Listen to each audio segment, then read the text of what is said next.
Bueno, entonces, para hablarles del tema de hoy es la neuropatía óptica. Quien les habla es Catalina Gómez, yo soy residente de primer año. Entonces, vamos a hablar un poco primero sobre la anatomía del nervio óptico. Entonces, el nervio óptico es el segundo de los pares craneales. Este está compuesto por un tracto de fibras que tiene aproximadamente entre 1 y 1.2 millones de axones de células ganglionares de la retina con extensión al sistema nervioso central. Sus fibras van a atravesar el canal escleral y la lámina cribosa para posteriormente ingresar a la cavidad oftálmica. Este tiene una longitud total de más o menos alrededor de unos 5 centímetros. Y en el interior del propio nervio óptico, las fibras nerviosas se van a dividir en unos 600 haces, cada uno de los cuales va a contener 2.000 fibras y esa división se va a dar por los tabiques fibrosos derivados de la pía madre. En el sistema, el tejido nervioso no se reproduce ni se regenera, por lo tanto, todos los daños que se generen son de carácter irreversible. En cuanto a las venas circundantes, tenemos que en la parte interna va a estar la pía madre vascular, en la parte externa va a estar la aracnoides y la dura madre, y la capa más resistente, que es la capa más resistente que se va a continuar con la esclera. Está también el anillo de zinc, que es un engrosamiento fibroso formado por la fusión entre la pía madre y la aracnoides, a partir de la cual se van a originar los músculos rectos y oblicuos superior. Cuanto a las porciones del nervio óptico, esta está dividida en 4. La primera porción, la intraocular, es el disco óptico, que mide más o menos 1 milímetro de profundidad y 1.5 milímetros de diámetro vertical. La segunda porción es la intraorbitaria, que mide de 25 a 30 milímetros, va desde el globo ocular hasta el agujero óptico en el vértice orbitario. La tercera porción es la intracanalicular, que mide de 6 a 9 milímetros a través del canal óptico. Y a diferencia de la porción intraorbitaria, está fijado el canal, ya que la dura madre se va a funcionar con el periósteo. Y por último tenemos la porción intracraneal, que mide más o menos entre 9 y 16 milímetros. La porción entonces, la N1, para empezar a hablar de cada una de ellas, es la papila, que va a estar de la superficie posterior de la esclera. Está a nivel de la lámina quibosa y contiene fibras amielínicas de las células ganglionares que van a atravesar los espacios ovales formados por los trabéculos esclerales de colágeno revestidos de astrocitos. Y esto es lo que se ve en la imagen. Entonces, cuando vamos a describirlo, describimos los límites, la excavación, el diámetro, el color y la emergencia del paquete vascular. La porción N2, la intraorbitaria, tiene la longitud adicional de este nervio, permite la rotación del globo y los cambios axiales dentro de la órbita. Van a penetrar los vasos centrales de la retina para tomar un recorrido axial dentro del nervio óptico y emerger a nivel de la papila. Cuando el nervio óptico entra al canal, la vaina dural se va a fusionar con la periórbita y van a ingresar juntos. Las fibras melinizadas rodeadas de las vainas meningias, la leptomeninges, la dura madre y el espacio subaracnoideo. El nervio óptico cruza entre el anillo de zinc formado por los 4 orígenes de los músculos rectos. Es como se ve en la imagen. En la porción 3, entonces va a atravesar el foramen óptico, va a estar acompañado siempre de la arteria oftálmica, y en este nivel el nervio va a estar fijado y adherido al periósteo dentro del canal óseo. Este es importante ya que va a ser vulnerable a lesiones traumáticas que van a comprometer la base del cráneo y el vértice de la órbita. En la porción intracraneal va desde el foramen óptico hasta el quiasma y se relaciona inferiormente con la hipófisis y el canal óptico del estenoides. Va a pasar por debajo del ligamento falciforme y pierde la vaina, y su relación estrecha es con la arteria carótida interna, que va a estar a nivel temporal, a relación temporal del nervio. Va a estar también comunicado por arriba por las arterias oftálmicas y por debajo con el seno esfenoidal. Y el quiasma va a dividir en las cintillas ópticas y para finalizar en el cuerpo geniculado lateral. En cuanto a la vasculatura, tenemos la parte arterial. Como rama de la carótida interna se deriva la arteria oftálmica y posteriormente la arteria central de la retina, que va a generar la irrigación del nervio óptico retrovulvar y distal, mientras que las ramas cortas de las arterias ciliares posteriores, que más o menos son de 15 a 20 ramas, irrigan la cabeza del nervio óptico prelaminar y laminar. Y en cuanto a la parte venosa, tenemos a la vena central de la retina. Entonces, hay varios tipos de neuropatía óptica, entre las cuales tenemos la neuropatía óptica, la neuritis óptica, perdón, las infecciosas, las neuroretinitis servirales por toxoplasma o por bartonella, meningitis y sífilis, las inflamatorias que pueden ser debido a enfermedades inflamatorias como la sarcoidosis, el lupus o la colangitis granulomatosa, paraneoplásicas o la sarcoidosis. También están las isquémicas, es la isquémica anterior no arterítica y la anterior arterítica y la isquémica posterior. Pueden haber patologías genéticas como la neuropatía óptica de Leber, neoplasias por tumores, por gliomas o metástasis o linfomas, la parte compresiva, que puede ser un aneurisma de la arteria carótida o la oftálmica, por abscesos o por la oftalmopatía tiroidea, y metabólicas también. En cuanto a los déficits nutricionales de B2, de B1, B2 y folatos, las radiaciones, los tóxicos y los medicamentos, los cuales principalmente se han descrito la isoniazida, el etambutol, la ciclosporina y medicamentos utilizados durante la quimioterapia. Y por último tenemos la traumática. Vamos a empezar. Todas estas patologías confluyen en que todas tienen una alteración de la agudeza visual que va a ser mayor, monocular, van a tener dolor, el defecto pupilar aferente va a estar presente o positivo cuando la lesión es unilateral o simétrica, y los defectos del campo vamos a encontrar principalmente los escotomas centrales. También hay presencia de discromatosias, y en el fondo de ojo lo que se puede observar es la atrofia o papilitis del nervio óptico. Y esta presentación clínica va a variar dependiendo de la etiología. Por lo general estos casos son agudos o subagudos, pero también pueden haber procesos crónicos. Entonces vamos a empezar a hablar de la neuritis óptica. La neuritis óptica es un proceso inflamatorio que se produce una placa de desmielinización altamente asociada que está altamente asociada con la esclerosis múltiple, que ocurre en 15 al 20% de estos pacientes, y se ha descrito que más o menos se presenta en el 50% de los pacientes con esclerosis múltiple en algún momento de su enfermedad. La fisiopatología entonces es la desmielinización inflamatoria del nervio óptico con edema de las vainas y la degradación de melina, que se cree que está mediada por el sistema inmune, pero se desconoce el mecanismo específico por el cual se generan los anticuerpos contra la proteína básica de la mielina. Se sospecha que también hay una susceptibilidad genética debido a una sobrepresentación por parte del HLA1 a los linfocitos. La epidemiología, esta se da principalmente en mujeres en una relación de 2 a 3, entre jóvenes entre los 18 y los 40 años. La incidencia anual en los Estados Unidos se ha estado calculada en 6.4 por 100.000 habitantes, y se ha visto que es principalmente en blancos. Se puede dar de manera retrovulvar o anterior. Esta retrovulvar encontramos un fondo de ojo normal en 2/3 de los pacientes, mientras que en 1/3 se puede ver papilitis. Y en la clasificación anterior, lo que vamos a ver es un edema de la papila unilateral que está presente más que todo en mujeres, y que el dolor aumenta mucho con los movimientos oculares. Hay una disminución de la agudeza visual y el defecto pupilar aferente está presente. En cuanto a las manifestaciones clínicas, entonces tenemos que las agudas son el compromiso monocular, el 10% es bilateral, y es más común en niños menores de 12 a 15 años asiáticos y sudamericanos. En cuanto al compromiso de colores, según el estudio del ONTT, se ha visto que se ha descrito en el 88%, y también en una pérdida en la sensibilidad al contraste. El compromiso de la agudeza visual central se da en un periodo de días a horas y tiene un pico entre 1 y 2 semanas. El dolor ocular, según este mismo estudio, está presente en el 92% de los pacientes y empeora con los movimientos oculares, y el defecto pupilar aferente está presente en casos unilaterales y se han descrito fotopsias.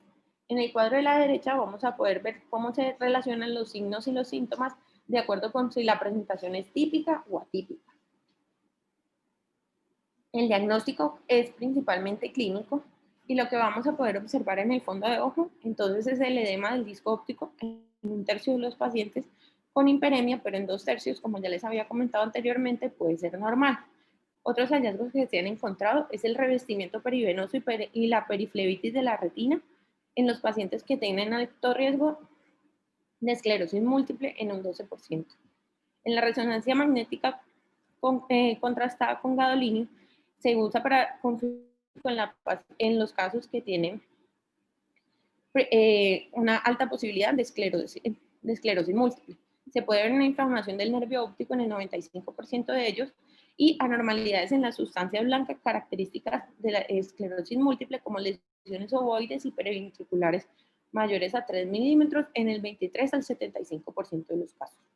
La punción lumbar no es esencial en el diagnóstico, pero debe ser considerado en casos atípicos y en los resultados podemos encontrar anormalidades no específicas entre el 60 y el 80% de los casos, como son linfocitos, aumento de las proteínas, la proteína básica de la mielina en un 20%, la presencia de inmunoglobulina G en el 20 al 30% y valvas oligoclonales en el 56 al 69%.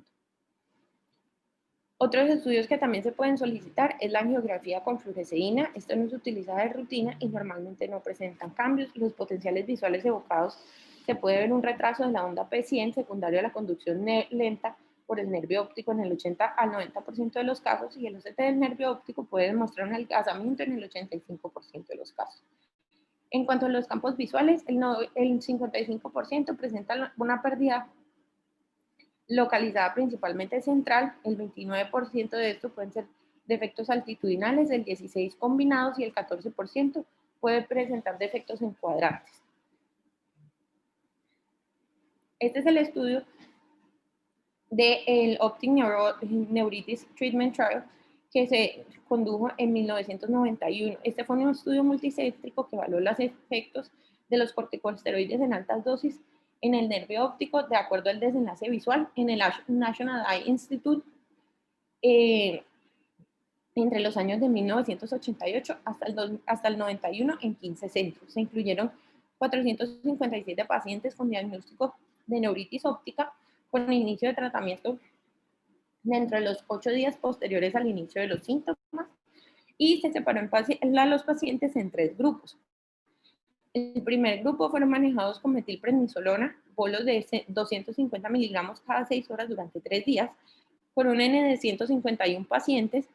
El segundo grupo fue manejado con prednisona oral a 1 miligramo por kilo día durante 11 días, con una reducción gradual en los últimos 4 días con un N de 156 y placebo con un N de 150. Lo que se encontró fue que la metilprednisolona puede acelerar la recuperación visual al año similar a los otros grupos y se reduce el riesgo de la conversión a esclerosis múltiple. En cuanto a la prednisona oral, se encontró que tenía mayor riesgo de recurrencia o de la afectación en el ojo contralateral en comparación con la metilprednisolona endovenosa. Entonces, en cuanto a los otros resultados que encontramos, entonces, la edad media de los pacientes fue de 32 años, en su mayoría eran mujeres blancas, presentaban el compromiso del dolor ocular y la mejor agudeza visual en el momento era de 20-60 al momento del diagnóstico, que posteriormente presentaba una mejoría significativa hasta el 20-25. Tenían recurrencia los pacientes en el 48%, en los casos que tenían esclerosis múltiple y en el 24% en los que no tenían diagnóstico de esclerosis múltiple. El desarrollo de la esclerosis múltiple posterior a los 10 años al episodio de la neuritis óptica se dio en el 56% de los pacientes y la mejoría rápida de la agudeza visual dentro de las 2 semanas posteriores al inicio de los síntomas y la recuperación completa se vio en la mayoría entre los 4 a las 6 semanas. Cuando se evaluaron los pacientes a los 6 meses del inicio de tratamiento, todos los grupos de tratamiento mostraron una recuperación de la agudeza visual cercana al 20-20 y menos del 10% se encontraron agudezas visuales de 20-50 o peores. El tratamiento con la metilprednisolona mostró entonces una recuperación más rápida de la normal con una P estadísticamente significativa y una mejoría de la sensibilidad al contraste que no fue estadísticamente significativa, pero cuando se compararon con los otros grupos al año del tratamiento no había una diferencia. Aunque sí todos reportan que tuvieron un mejor desenlace con la metilprednisolona endovenosa. Entonces tenemos que la sensibilidad al contraste tenía una P de 0.3, la mejoría en los campos visuales de una P es del 0.05 y la visión de colores el del 0.3, pero la agudeza visual no presentaba una P estadísticamente significativa. La recurrencia de la neuritis óptica más común en el grupo de manejo oral y casi el doble, que es casi el doble que en la de manejo endovenoso. Esta P tampoco fue estadísticamente significativa y los que más se beneficiaron del tratamiento fueron los pacientes que tenían lesiones previas en la resonancia magnética. En cuanto al pronóstico, entonces hablamos que la recuperación de la visión en el 90% de los pacientes presentan una visión de 20/40 o más al año. Entre menor sea la agudeza visual al inicio del cuadro, puede haber una recuperación incompleta y las lesiones más largas del nervio óptico que se evidencian en la resonancia magnética, particularmente las que se extienden al canal óptico, se asocian con una menor agudeza visual. Los pacientes con peor pronóstico fueron los afrodescendientes y aquellos que tenían una pérdida de la agudeza visual peor al inicio de los síntomas del 20-200, mientras que los calcáusicos eran del 39% al año. La recurrencia se dio del 35% a los 10 años, se daba el 14% en el ojo original, el 12% en el ojo contrario y el 9% en ambos ojos. El riesgo de incidencia de esclerosis múltiple a los 5 años fue del 30% posterior a un episodio de neuritis óptica y tenía una incidencia acumulada del 40% a los 12 años y del 50% a los 15 años. El tratamiento entonces, lo que se ha visto es que los inmunomoduladores no tienen una eficacia establecida en la neuritis óptica. Se pueden utilizar terapias modificadoras de la enfermedad y los tratamientos que también han estado en investigación son la dalfamprina, que es un bloqueador de los canales de potasio que va a mejorar la conducción axonal de los pacientes con desmielinización, va a generar una mejora en los potenciales visuales evocados y en la agudeza visual. La eritropoyetina también está en estudio, que genera una reducción del adelgazamiento de la capa de fibras nerviosas retinales, y hay un estudio en fase 1 de 4 que está evaluando el tratamiento con amiloride y un antilingo. Este es entonces el estudio que evalúa los efectos de los corticosteroides en la recuperación de la agudeza visual en los pacientes del nervio óptico. Este estudio es un análisis sistemático, se hizo una búsqueda entre varios de los que están ahí mencionados de los centros. Los criterios de selección se utilizaron en ensayos controlados, aleatorizados, en donde se evaluaron los corticosteroides sistémicos en cualquier presentación, vía o dosis de administración en personas con neuritis óptica aguda. En los resultados se encontraron que 6 de los ensayos clínicos controlados, con un total de 750 pacientes de los países de Dinamarca, Alemania, India, Japón, Reino Unido y Estados Unidos, fueron los seleccionados. 3 usaron dosis variables de corticosteroides orales versus placebo, y lo que se vio era una agudeza visual con un RR de 1 con unos intervalos de confianza del 95% de 0.8 a 1.3 con unos participantes de 398. Al mes presentaron una mejoría en el 0.92% con un RR del 0.92% y a los 6 meses, a los 6 meses del 0.92 y al 0.93 al año. 2 ensayos clínicos de estos que fueron seleccionados evaluaron los corticosteroides en altas dosis superiores a 3.000 miligramos endovenosos. El RR para una agudeza visual normal, definido como una fracción del Snell de 20 a 20,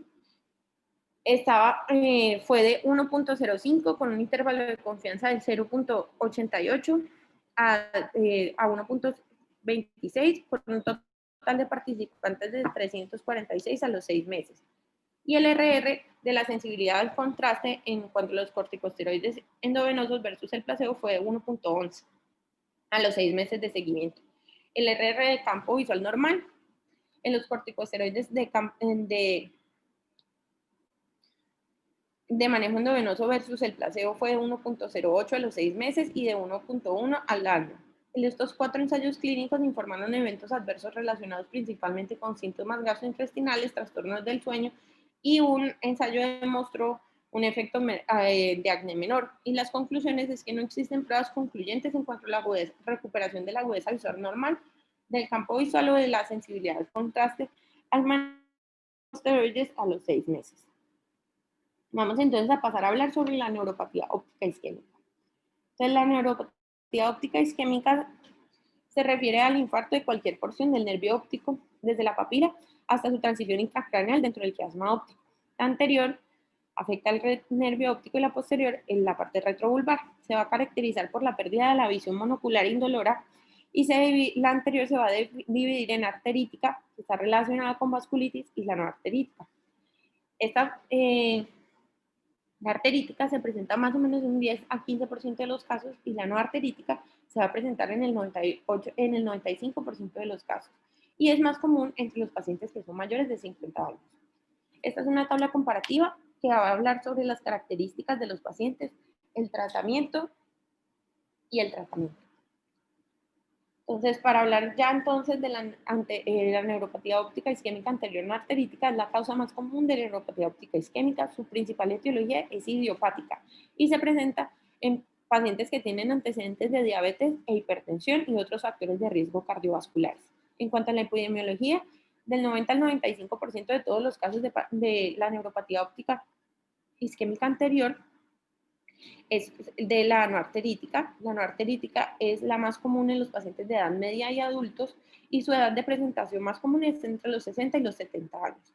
La incidencia anual en Estados Unidos es del 0.5 por 100.000 habitantes en todas las edades y puede llegar a estar tan alta como el 10.2 en pacientes que son mayores de 50 años.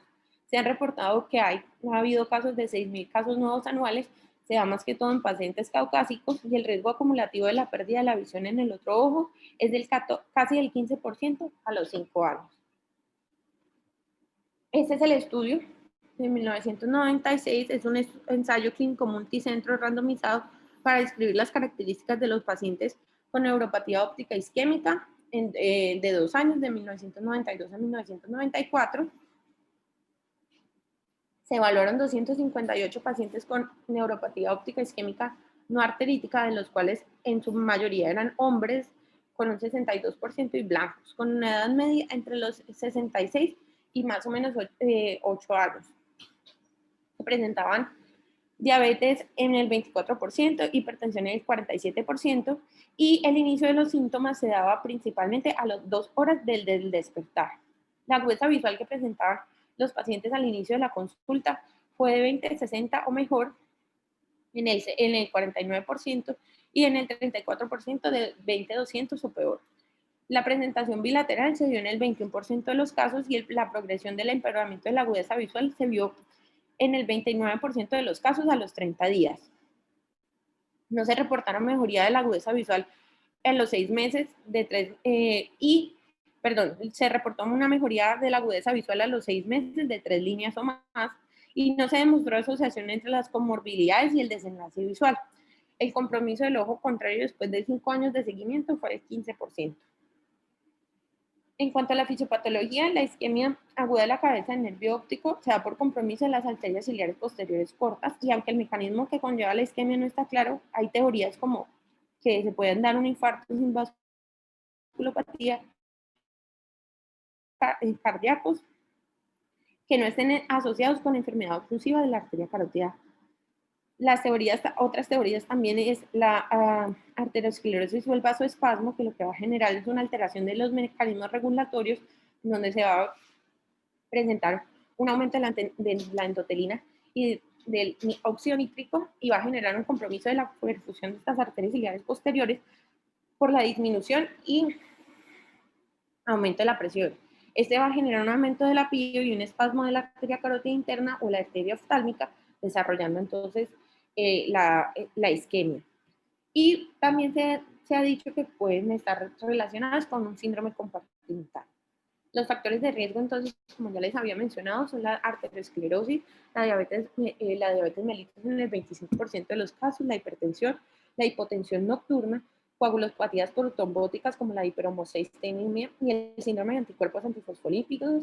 Y hay un signo que es de riesgo, que es el apiñamiento estructural de la cabeza del nervio óptico, que es lo que conocemos como el disco a riesgo. También la disección de la arteria carótida, el SAOS, la falla renal por hemodiálisis o por diálisis intraperitoneal y medicamentos involucrados como los inhibidores de la fosfodiesterasa 5, que son los que manejamos en la disfunción eréctil, el interferón alfa, la miodarona y factores genéticos. En cuanto al diagnóstico, este también es principalmente clínico. Se da una disminución de la agudeza visual monocular indolora con edema del nervio óptico que ocurre de horas a días y usualmente se da en el despertar en el 73% de los pacientes. No se asocia con otros síntomas sistémicos o síntomas premonitorios. Y los hallazgos que vamos a encontrar en el examen oftalmológico son una disminución ligera de la agudeza visual en el 30 al 50% de los casos, de 20-60 o mejor, discromatopsias proporcionales al grave deterioro de la agudeza visual, puede estar presente el defecto pupilar aferente y hay escotomas altitudinales en el campo visual inferior en el 25 al 75% de los casos, pero pueden ver defectos arqueados, cuadránticos o centrales. La bilateralidad se ha observado en el 11% de los casos. El edema del disco óptico puede ser difuso o sectorial y puede haber hiperemia y pueden haber hemorragias en astilla peripapilares en el 72% de los casos. Estos son los efectos, los resultados que vamos a encontrar a la valoración adicional. Entonces, los campos visuales por confrontación usualmente son anormales y los automatizados también pueden entonces haber en los defectos altitudinales mayores arriba o abajo, más común desde la línea visual horizontal.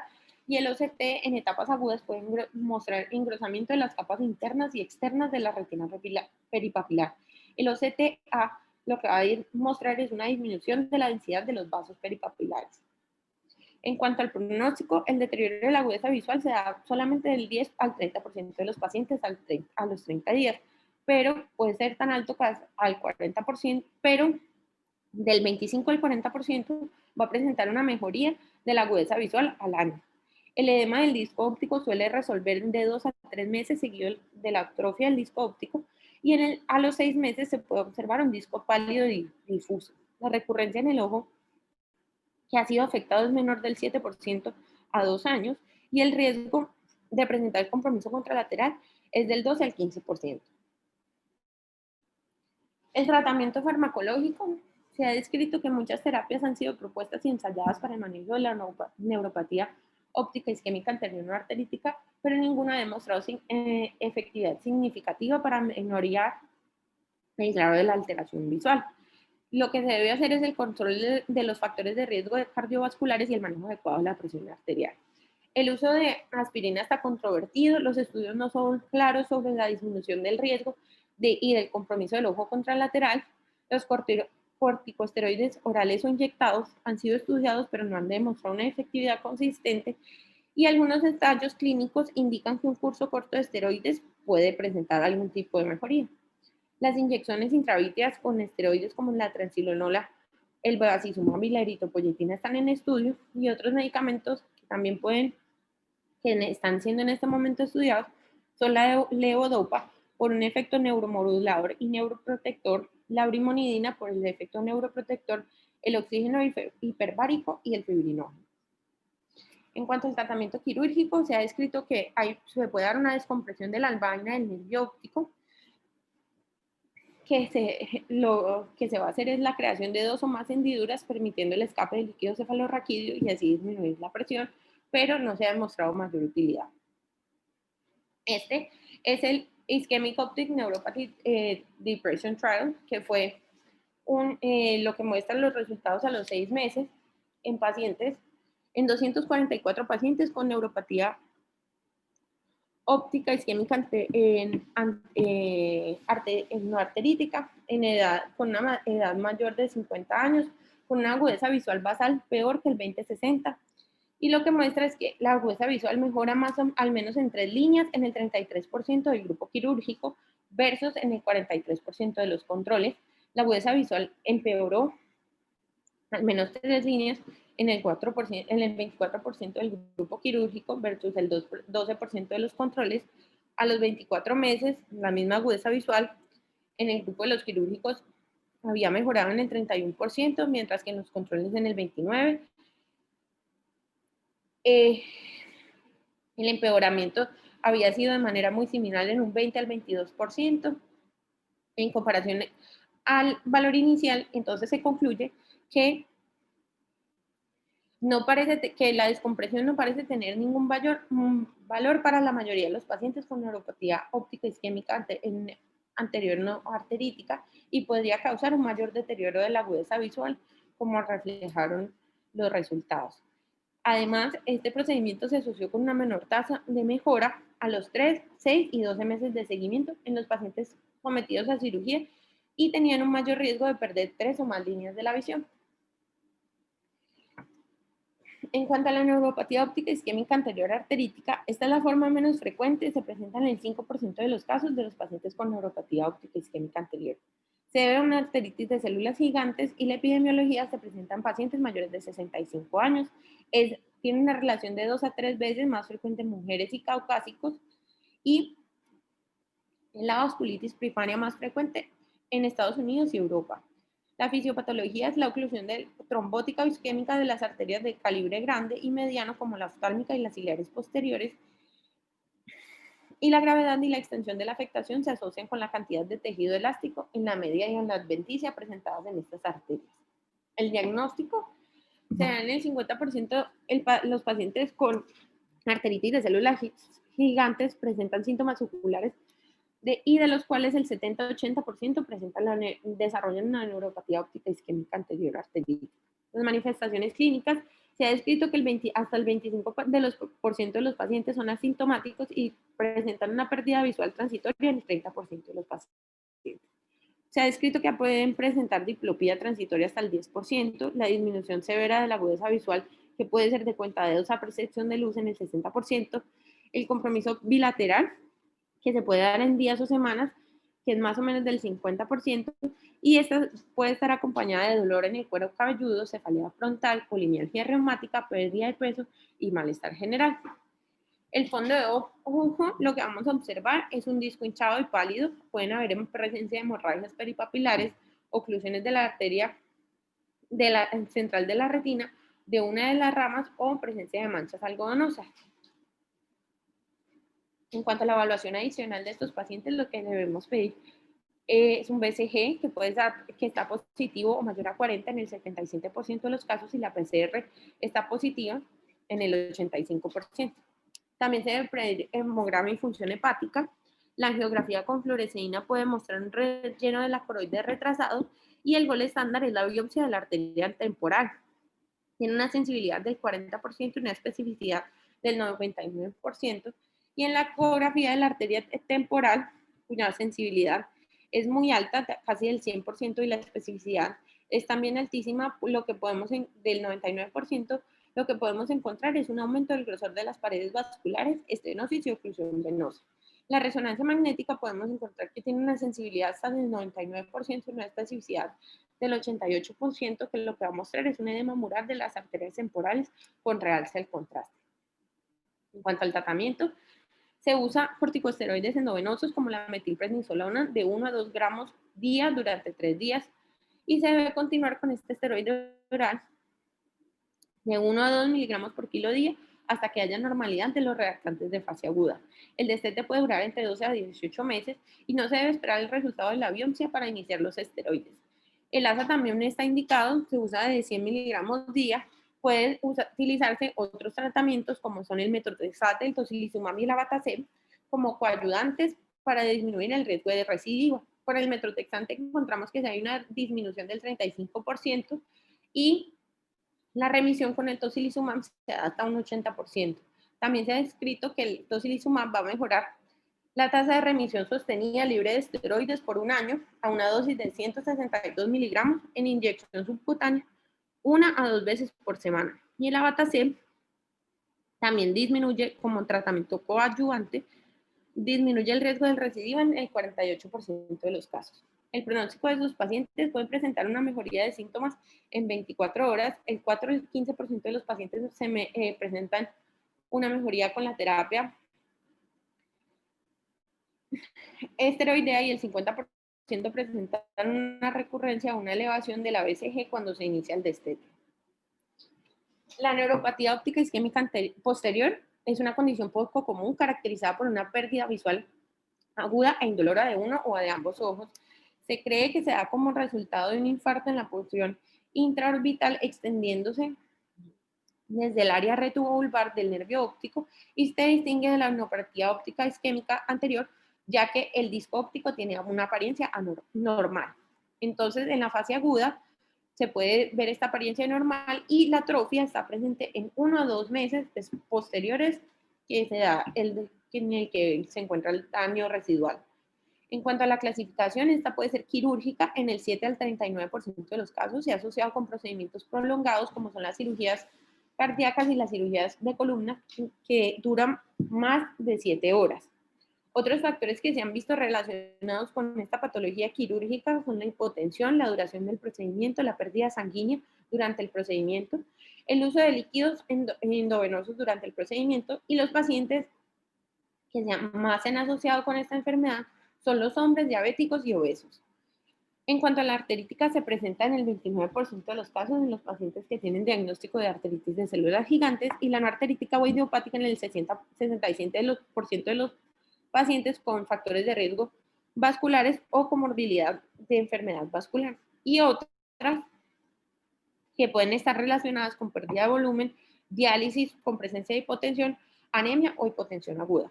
En cuanto a las manifestaciones clínicas, se da entonces la pérdida de la visión súbita indolora monocular, que puede ser bilateral en un 50 o un 67% de los pacientes que presenten hipotensión en el posoperatorio. La severidad de la disminución de la agudeza visual depende de la etiología y en los casos de la arteritis de células gigantes o posoperatorias, el 70 al 90% de los pacientes presentan con una disminución severa de la agudeza visual de cuenta de 2 o peor. El disco óptico entonces va a estar normal y el ojo no afectado presenta la característica del disco a riesgo. El DPA puede estar presente y la alteración de la visión de colores se da en un 80%. Este es un estudio del Clinical Spectrum de la neuropatía óptica isquémica posterior, que lo que va a describir es las características y el pronóstico de los pacientes con neuropatía óptica isquémica posterior. Esto es lo que se hizo una observación de una serie de casos de un estudio multicéntrico de 72 pacientes con 98 ojos. Entonces, lo que se encontró es que se evaluaron en los procedimientos quirúrgicos, se encontraron presentes en los procedimientos quirúrgicos 28 pacientes, arteritis de células gigantes en 6% y en los que no están asociados con enfermedad vascular en 38 pacientes. Lo que se encontró ya que es más, estaba principalmente relacionados con la parte quirúrgica y la no arterítica me presentaron una corrección de la agudeza visual en el 28 de los pacientes del 34%, en el 28% permaneció estable y en el 38% empeoró. Y entonces esto en la tabla 2 lo que va a describir son los factores que estaban relacionados. Aquí en estos cuadros lo que nos mostraba el estudio es cómo se ha visto la transición de la agudeza visual.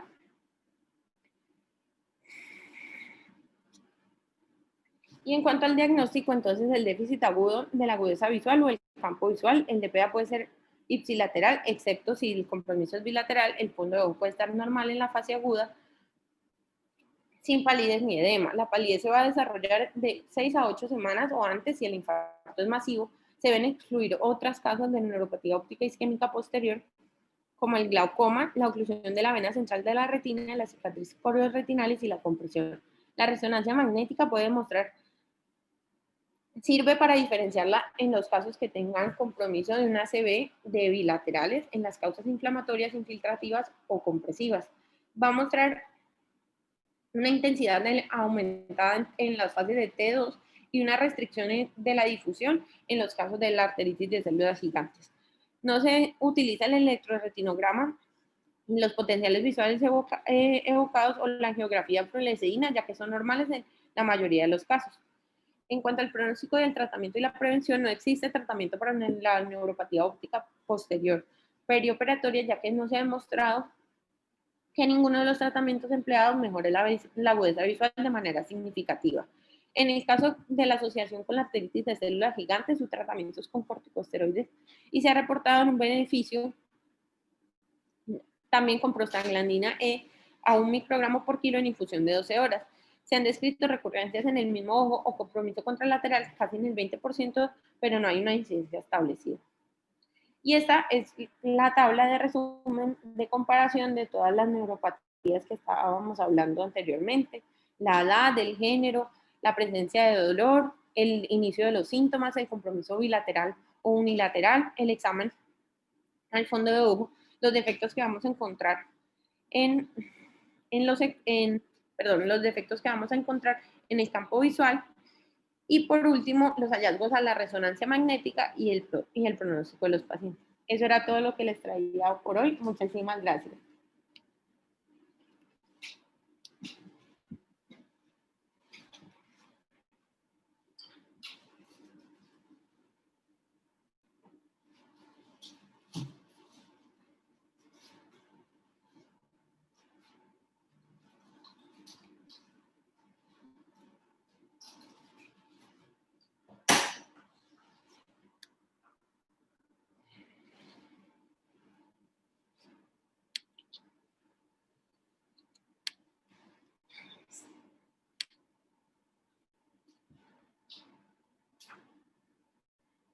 ¿Alguna pregunta? ¿No?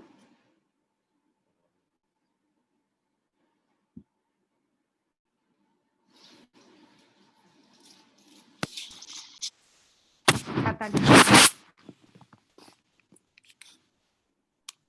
Hola. Hola, doctora.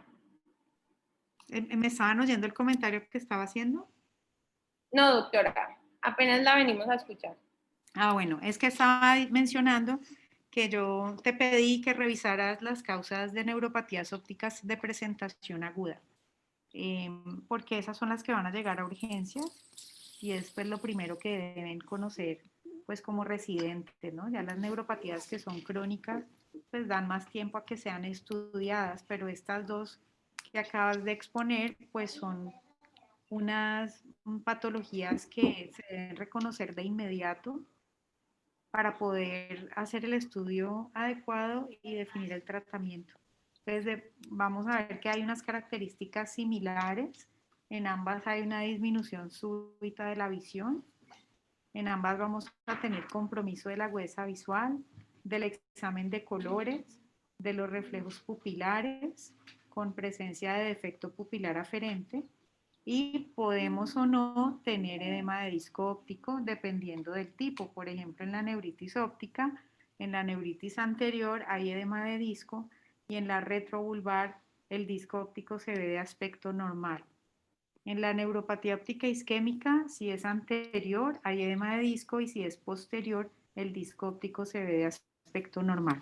Entonces, hay algunas similitudes en la presentación. ¿Qué es lo que nos va a ayudar a diferenciarlas? Lo primero, la edad. Las neuritis ópticas es una patología de jóvenes. Es la causa más frecuente de pérdida visual aguda ocasionada por nervio óptico en los jóvenes y se debe investigar desde el punto de vista de enfermedad desmielinizante, enfermedades infecciosas y enfermedades autoinmunes. En cambio, la neuropatía óptica isquémica es una patología de personas mayores de 50 años. Entonces lo vamos a investigar más desde el punto de vista metabólico y cardiovascular. Entonces, estableciendo eso, qué tipo de paciente es, tiene o no tiene factores de riesgo cardiovasculares, vamos a tomar decisiones en cuanto a qué estudio solicito y qué tratamiento hago. Por ejemplo, en las neuritis ópticas, siempre debo hacer una resonancia magnética cerebral para descartar esclerosis múltiple, mientras que en una neuropatía óptica isquémica no tengo que hacer resonancia cerebral. Entonces, miren la gran diferencia. Un paciente con neuritis óptica se hospitaliza para esteroides intravenosos. Un paciente con neuropatía óptica isquémica se puede manejar ambulatoriamente y no hay que ponerle esteroides. Entonces hay unos pacientes que uno tiene dudas porque tienen entre 45 y 55 años, que están allí como en una edad limítrofe, en donde uno puede tener dudas, entonces pues hay que estar muy atento en este grupo de pacientes que tienen una edad como intermedia. Algo que también ayuda es la presencia de dolor. La neuritis óptica produce dolor con el movimiento ocular. Las neuropatías ópticas isquémicas son indoloras. Entonces, esto también es un factor que ayuda a hacer una diferencia. Hay un grupito de las neuropatías ópticas isquémicas que sí son dolorosas, que son las relacionadas con arteritis de célula gigante. Estas sí hay dolor ocular, hay dolor de cabeza, hay sensibilidad en el cuero cabelludo. El paciente puede tener además claudicación mandibular, pero las neuropatías isquémicas arteríticas generalmente dan en pacientes mayores de 70 años, son mucho más viejitos que los pacientes con neuropatías no arteríticas. Entonces, siempre recordar en un paciente muy ancianito que tiene pérdida visual súbita y que tiene dolor, que no se aguantan ni siquiera pasarse el cepillo para peinarse, no aguantan poner la cabeza en la almohada, siempre considerar una arteritis de células gigantes y pedir hemograma con velocidad de sedimentación y proteína C reactiva, porque si son positivos, este paciente sí requiere esteroides con una estricta vigilancia por medicina interna. Entonces, pues así como un resumen de lo que Catalina nos presentó. Gracias, Catalina. ¿Alguien tiene algún comentario o pregunta?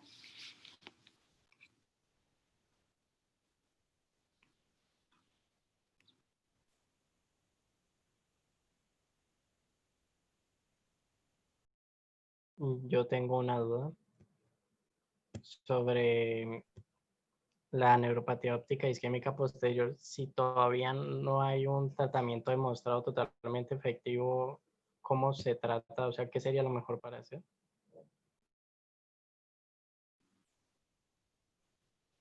Catalina, ¿le puedes responder? Pues lo que se ha relacionado con la neuropatía óptica isquémica posterior es disminuir como todos los factores de riesgo que estén controlados para que sean precisamente los actos quirúrgicos sean más cortos y no se presenten tantas variaciones de la presión arterial. Lo otro que se debe hacer es hacer una vigilancia continua, pero lo que pasa es que como no hay ninguna manera de tratarla, lo que se hace más bien es la vigilancia y el control de los factores de riesgo. Ese sería como el tratamiento. Vale, muchas gracias. Sí, las neuropatías isquémicas, no solo las posteriores, también las anteriores, si no es por arteritis de célula gigante, realmente es el manejo de los factores de riesgo, como dijo Catalina. Si es arterítica, ahí sí hay que poner esteroides, ¿sí? Entonces, los esteroides en neuropatías isquémicas que no se relacionan con arteritis temporal, no se ha demostrado su beneficio y pueden aumentar los riesgos y los efectos secundarios en los pacientes. Ok, muchas gracias. Sí, con gusto, Miguel. Toca esperar la evolución natural, ¿no? Algunos mejoran espontáneamente, otros no.